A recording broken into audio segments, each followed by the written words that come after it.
Okay, we're gonna give it a try. Whether I like it or not, giving it a try.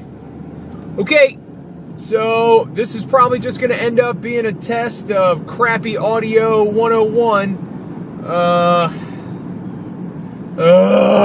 So many things going wrong today. It's just not worth it. So today is, for audio testing purposes, March 10th, 2018. This is Exhibit 1 in my crash court, where I get, there we go, where when I go to court for crashing, they pull this up in court and go, hey, see, this is what's going on. So, look, there haven't been a lot of podcasts out recently because we've been fighting through audio and video, and I'm just going to have to pony up and buy decent audio video equipment. But I get worried because, who knows if this is going to be a thing that continues on very long, or if this is still a thing that could be sustainable in terms of like pumping out podcasts or pumping out that sort of thing. I don't know. So it makes me kind of sad. I mean, I'm not the best with tech. I put 3 versions of our entrance music on this CD, wherever it is now, and all 3 are unreadable for some reason. They can't be read in this CD player that I have, which drives me up the wall. What the heck, computer? Anyway, so like, we've done, I mean, I'm not kidding, probably 6 to 8 5-star podcasts. 5-star podcasts. And they've not been recorded properly, which makes me Hulk mad. And that was dumb. Anyway, so I'm giving this a try without, we have a microphone attachment that goes into this thing. I'm assuming it's because the phone jostles in the holder that it's not recording correctly, and then I'm going to have to buy some sort of goofy-ass recording equipment that we're going to have to hold here so that people can hear us. Man, don't tell me about no Kobe Bryant. I don't know, man. This is driving me nuts. That's what it is. It's like a pirate with a ship's wheel coming out of his pants. Arr, it's driving me nuts. It's a joke. Not a complete joke, but it's a funny one. Anyway, so we touched on like so many great things, and I'm going to try to isolate the audio that I can and maybe put it into one podcast that's like, hey, here's some audio clips that never really made it to the podcast because it sucks, because our audio blows. You know, the worst part is, and this is the absolute worst part, if Grizz and I ever make it on television anywhere in this wrestling business, somebody's going to pull back through these things and be like, look at these 2 J-Bros. Oh, they're the worst. The worst. And I can't argue with them, because it is the worst. I need to get this audio thing figured out. God, I'm so bad at that. Anyway, this will either be a part of the quick shots with the Grimy Scots, or maybe I'll put some in the Road to Wrestling School. I don't know. I'll try to figure it out. So, yeah, on the way to open tryout with Nova Pro, which is a Northern Virginia professional wrestling promotion. They're a very good organization that's been that has been turned on to us by our friend at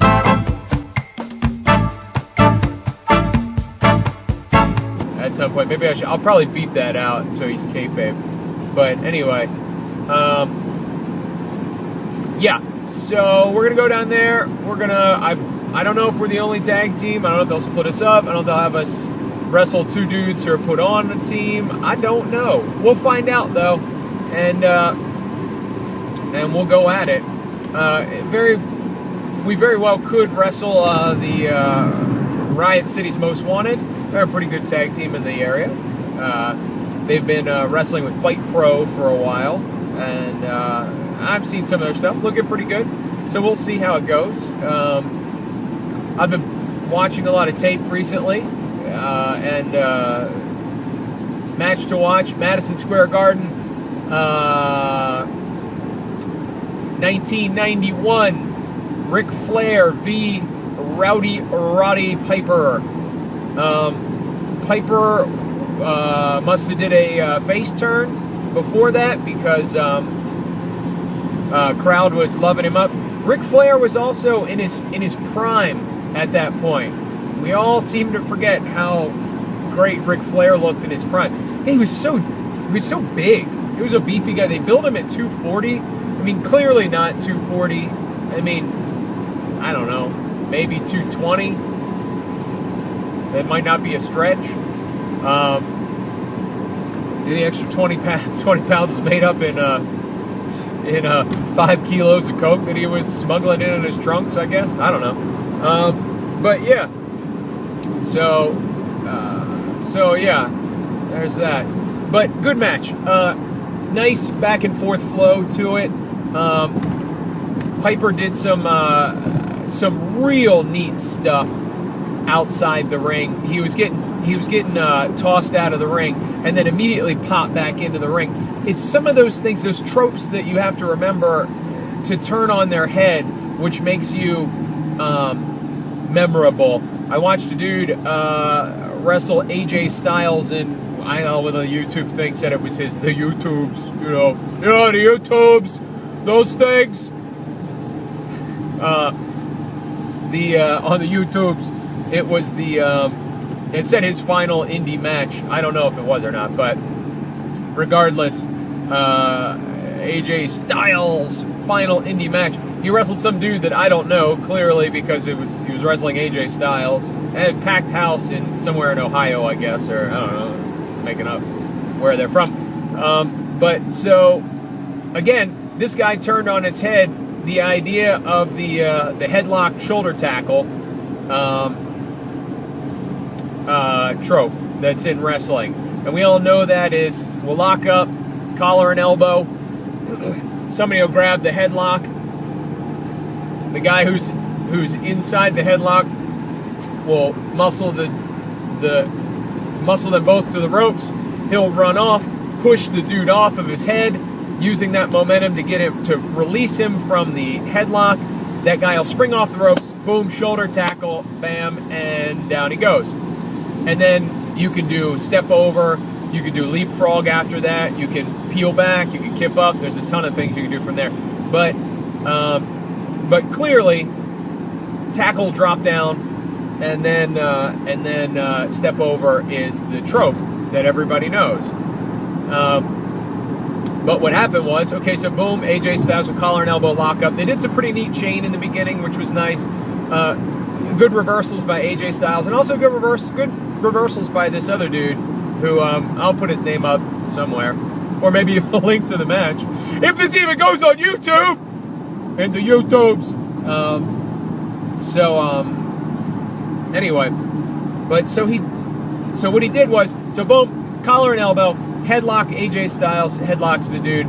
Guy comes off the ropes, pushes AJ Styles off. AJ Styles bounces off the ropes, comes in like he's going to shoulder tackle, and the dude takes off in the other direction, like, boom, sort of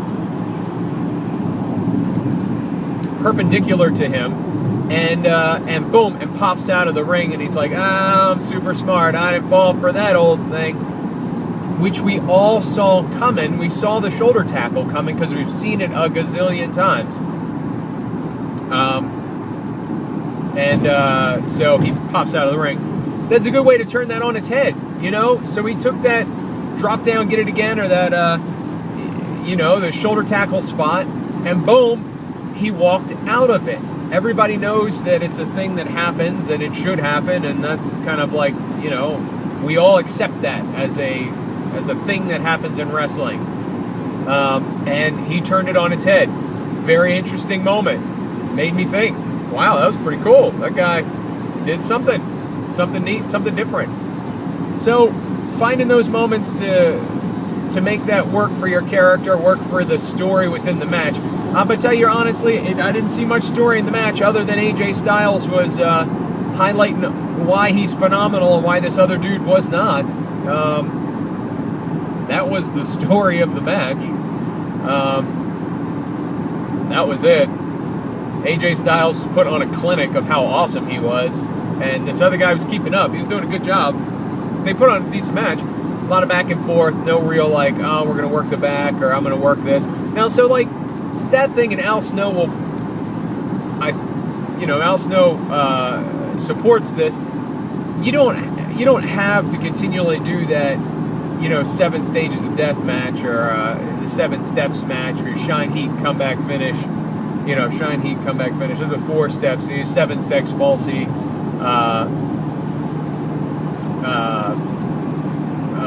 Other stuff. Sure, I'll find them somewhere. Post it. But anyway, so yeah. So you don't always have to do that. I mean, like, a back and forth between 2 dudes who are just super strong and are mad at each other is fine. And if that's what the promoter wants, that's what you give them. And especially if you're working with somebody like AJ Styles, you just kind of follow what he tells you. Yeah, you do that. So there's that. I don't suspect that that guy was calling out too many spots to old AJ Styles there. But who knows? They probably did a little back and forth. They talked about it backstage. But I did notice that Bro Wrestling AJ Styles did go to some rest holds every once in a while against AJ Styles. I was like, man, you gotta be in the ring with AJ Styles, man. You gotta just do something. I mean, obviously, if I'm in the ring with AJ Styles or somebody else of that caliber, I'm not gonna start calling out tilt-a-whirl backbreakers or anything, or here comes my spine buster. No, I'll let him kind of call those out. But I mean, Broski just went into Chinlock City, so train rolled into Chinlock City there. But I mean, I get it. We all go through that. We're all, get into a 20-minute match with AJ Styles and then think, all right, I'm gonna light it up with this, that, and the other. Would have been nice to see him work some body part. Oh, along the lines of, hey, it's okay to screw up in the ring. So in that Madison Square Garden match between Piper and Flair, you'll see a moment where Flair does a headlock takeover to Piper. Piper pushes his head back, gives him the leg scissors. Flair pops out of the leg scissors by rolling over onto Piper so that they're in bridge position. So the 2 legs are here and they bridge up off the mat. That 1, 2 bridge up. Oh my God, they're so strong. So Flair rolls over, 1, 2, and they did not get off the mat one bit. The referee just stopped the count at 2, and then thank God the referee. I'm pretty sure it was Earl Hebner. It was one of the Hebners, either Earl or Dave. And he kind of check the shoulders. Oh no, he got a little bit of the shoulder up, and then the 1, 2, and then they bridged finally and got out of it, which was pretty neat to see. Those guys have a bit of a flub in the ring, a little botch. It just goes to show you, look, botches happen, and it's, well, you don't want to botch a move, but flubs or spots might not go as smoothly as they can. Remember, you normally just meeting the guy you're going to wrestle 30 minutes or an hour before you're going to go out there. This isn't like any other type of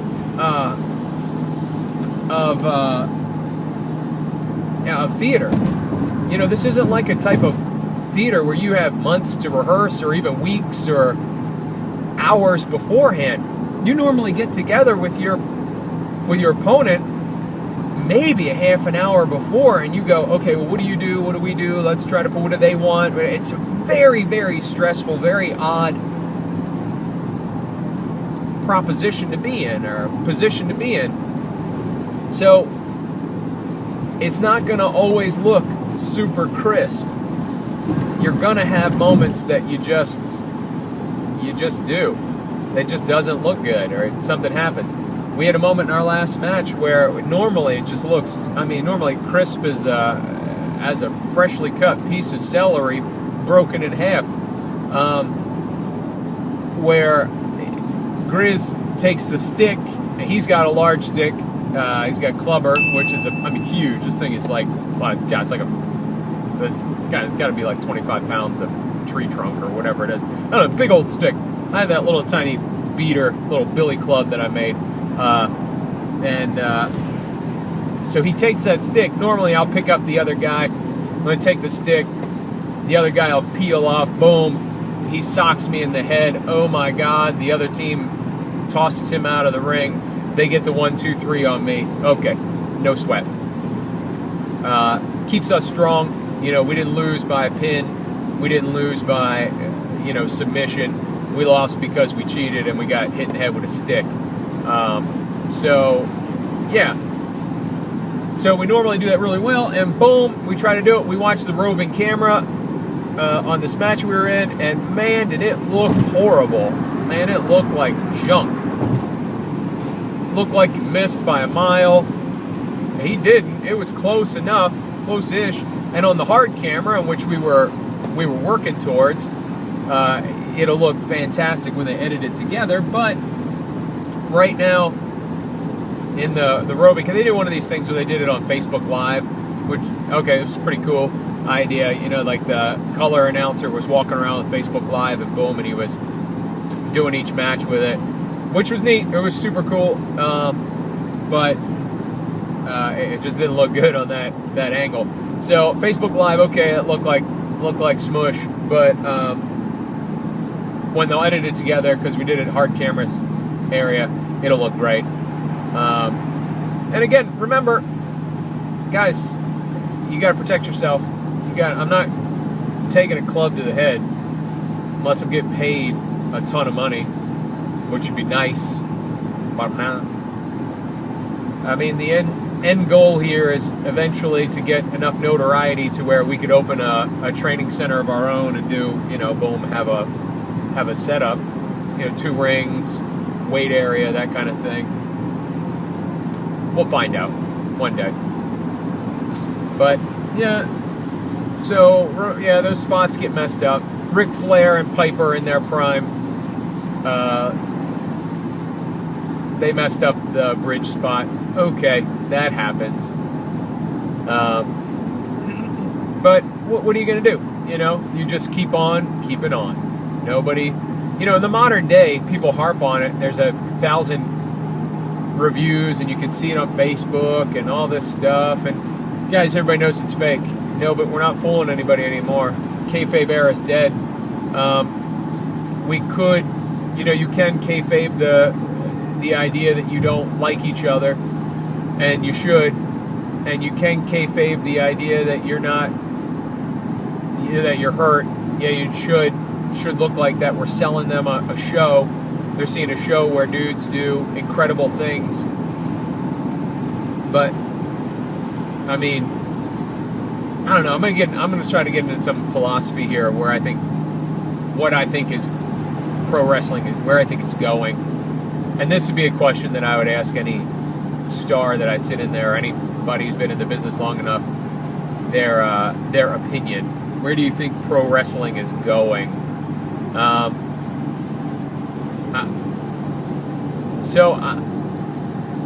There's so many avenues for entertainment out there.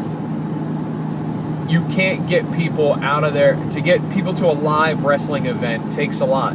You gotta promote the heck out of it.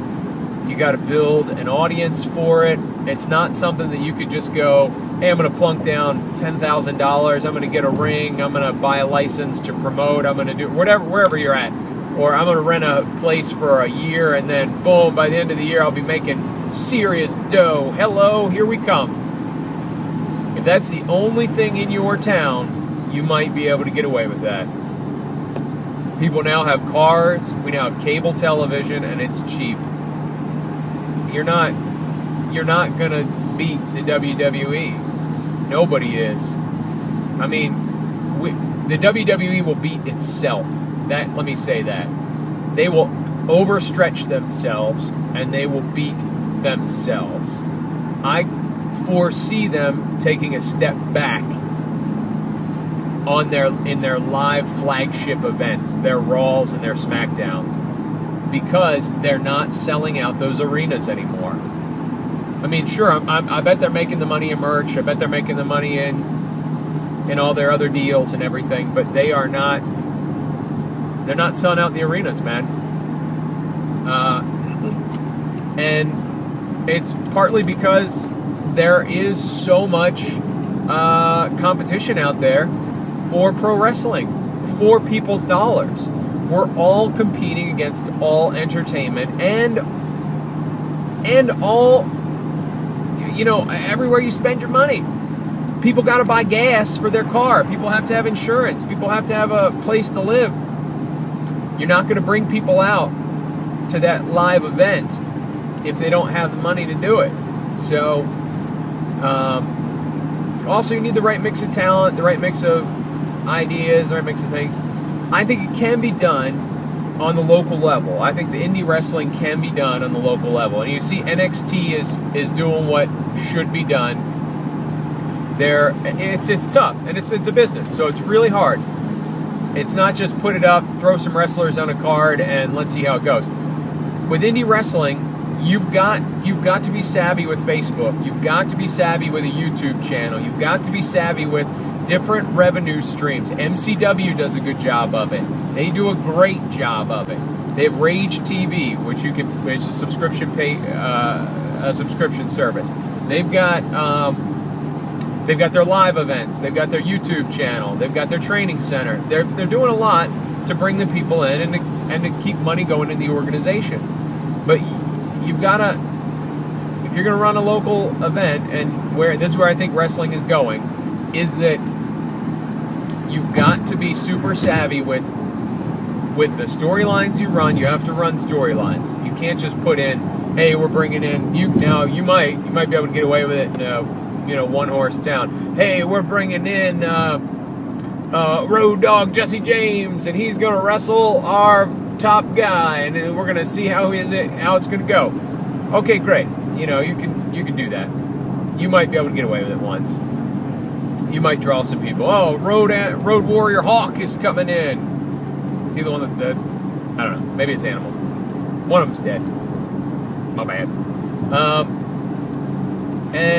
But you've got to get the audience hooked into who's in your area, who's in your promotion, who's wrestling. You can't just put a card together. You've also got to have some sort of subscription or pay service or Patreon service to where somebody gets a benefit for watching something that other people don't get. If they're not going to come out of their house to your live event, you've got to have something that you give to them that they can watch in their house, that they can still be a part of the storyline, they can still enjoy. So you need something like that. And it can't just be promos. It's got to be advanced, it's got to be, being a part of like the whole storyline or something. It's got to be matches, it's got to be something. Maybe it's some secret, I don't know, whatever it is. You'll figure it out. And you got to have a thriving show that keeps on going. Either it's quarterly or it's monthly or however you do it, you got to do it, and you've got to run a story in there. You've got to run a story within that show. That story can cross over month to month. I would only cross over one storyline to that. I'd only cross over the biggest one you have. I would not cross over all of them, because that's crazy. Oh, rats. Kind of following somebody here, and I just lost them. So I'm so passionate about the business. Oh, goodness. I do now. Oh, good. Anyway, so yeah, run those storylines, and then as you're running them storylines, you've got to have your people in there do the keep the storylines going, keep the promos going, keep it going in between. You know, maybe that's what your Patreon does, or maybe who knows what it is. But you got to keep running those things. All right, well, I don't know. That's where I think wrestling is going to go back to the indie level, and they're going to be indie stars that really rise. And they're going to be the stars. They're going to be the people that command money and draw people into an area. And those indie stars are only going to rise by marketing themselves. That's the only way it's going to happen. You're not going to do it whoa, this is like the worst exit ever. It's like 50 feet and then his exit. Oh, jeez, this sucked. Anyway, there's going to be small houses. Don't look for your 10,000 seat houses unless you're working with NXT. If you're in the indie business, 100 people is 100 to 200 to 300 people if you're lucky. 200 people is great. 100 people is good, is really good. You're going to be wrestling for 50 people. Man, just get used to it. But sell that 50-person show like you're at WrestleMania. And be your brand. How do you be a brand? Well, watch the next video, I guess. Whatever. All right, hopefully this worked out. If not, that sucks. I just wasted half hour of my life yammering into a phone for myself.